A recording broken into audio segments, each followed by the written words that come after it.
Hello everyone and welcome to Chapter 4. Chapter 4 focusing on grammatical endings and in particular the S, ES, and ED endings, suffixes we would call them as well in English.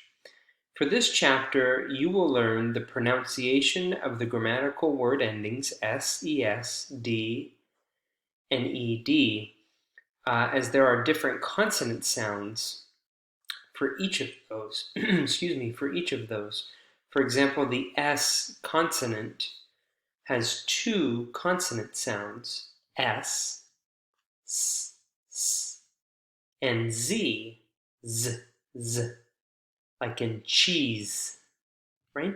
So it depends, and we'll learn about the rhyme and reason for which consonant sounds to use when. So you will learn that this chapter. You'll learn the effect of grammatical endings on the number of syllables in a word. Some of these endings actually add a syllable. Some of these endings do not. And some of these endings do and do not in different spelling constructions. And oftentimes, students will add syllables where they don't need to be added, or add a vowel sound when it doesn't need to be added. So we'll learn about when and when not to add syllables. And then the importance of linking the end of one word to the beginning of the next word in a phrase, especially where you have what's called a consonant cluster, where you have 2 or 3 consonant sounds clustered together.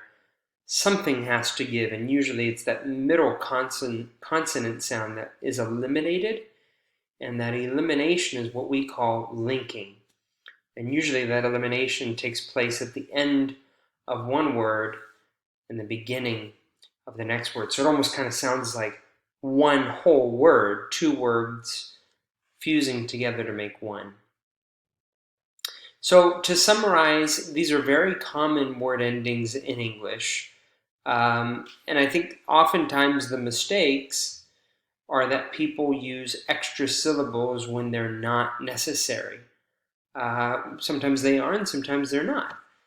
For example, crash, you have the ES becomes crashes.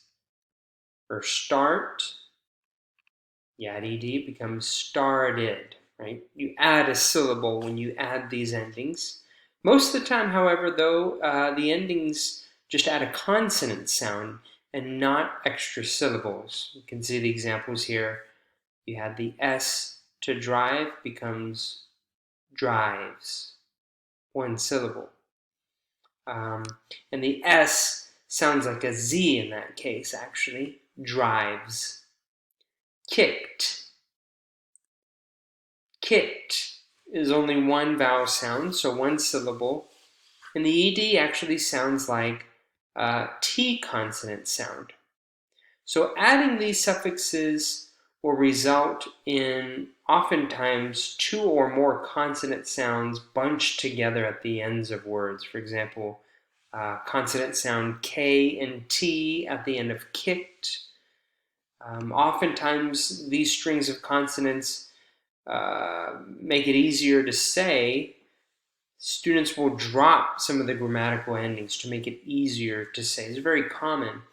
Other students might put a vowel sound between consonants and create extra syllables, right? Like stopped, stopped, or over the example here, kick, kicked. They feel like they need to add an extra syllable when in reality, most often, as you can see here, the endings are added consonant sounds and not extra syllables. So these are very common mistakes that we're going to look at in this chapter.